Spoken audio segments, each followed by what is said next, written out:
Handicapper Steve here, handicapping the racing from Belmont Park here on Friday. It is the 12th of May, 2023.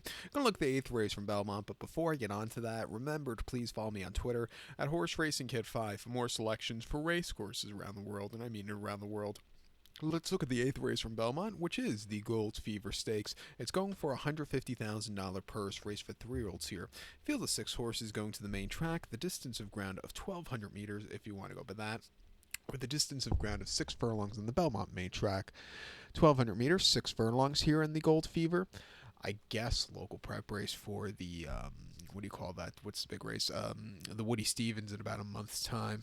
My top selection, I'm gonna go with the number 2 horse, Squire Creek, 2416 for me in the superfecta, 2416 super. Top selection 2 horse, Squire Creek. This 3-year-old colt by Uncle Mo. Brad Cox trains. For Laurent Giroux gets the mount. The horse's most recent outing came the 8th of September, 8th of April at Keeneland. 6 furlongs, an optional 100 claimer, and the horse won by 1 1/4 lengths basically that day, and he basically won on the front end. He set some good fractions, he quickened up nicely, came home with an 87 buyer.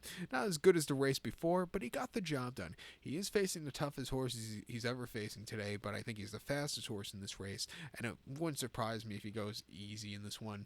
Two back, ran the 2nd of March at Fairgrounds on debut, 6 furlongs in the main special weight, and he won by 6 1/4 lengths that day, and he basically won on the front end. He was ridden out, came home with an 89 buyer, an all-around good race. He's training well at Churchill since the last race, 5/8 mile drill the 5th of May, which was last Friday, in 59 and 1, the best work out of 11, and the week prior, 5 furlongs and 101 flat, the 10th best workout of 24. I think he's rearing to go. I think he has a lot of speed here, and it wouldn't surprise me if he puts on a show.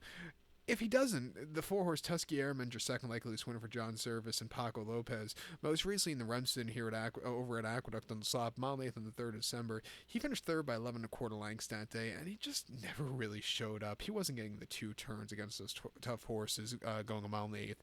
Refreshing back to 6. I think a Winter Mile in the future would do him better, but back to 6, he doesn't need the lead, and I think he'd get a good trip. If he runs a race like the Rocky Run at Delaware, he could win here. That was over the mile. He won by 3 1/4 lengths. He saw a strong pace to close up with. He was a little bit wide, but he got the job done, coming home with an 84 buyer. And then on debut at Park, 7 furlongs in main special weight in September. He won by 5 1/4 lengths, closing up from nowhere. I thought it was a very good run for this horse. He's training well at Monmouth and at Palmettos. It wouldn't surprise me if he gets the job done. 9-2. We'll use him in the late pick 4. But to recap my selection for the 8th from Belmont, the Gold Fever. Let's take the 2 horse Squire Creek. Give kudos to the 4 horse Tusky Airmen. Where are we? 2416 Super, 2-4 in your multi race. So good luck to all. Please follow me on Twitter at Horse Racing Kid 5. Good luck, everybody.